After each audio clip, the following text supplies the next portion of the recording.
Have a good one guys. Ngayon magluluto tayo ng panghanda sa birthday ni Janjan.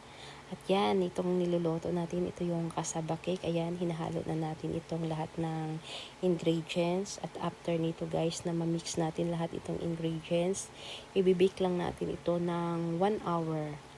At ayan, mix lang tayo. At saka yan, kasi ano lang to guys ano lang, pang madalian lang ito guys yung mga niluluto natin para mas mabilis talaga. At ayan, ibibake na natin at may toppings na din yan. At yung isusunod natin itong lasagna.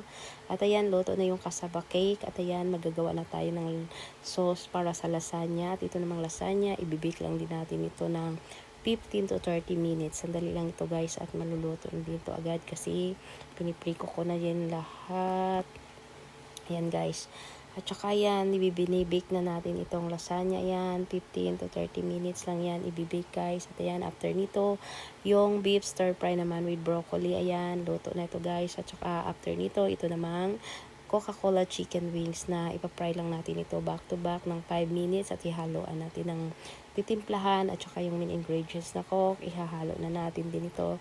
At saka yan, ang hindi mawawala itong pansit bihon at saka yung Shanghai roll. Ayan, pork yan siya guys. At saka yan, let's eat. Bon appetit. Happy birthday Jan. Thank you. This is Anne.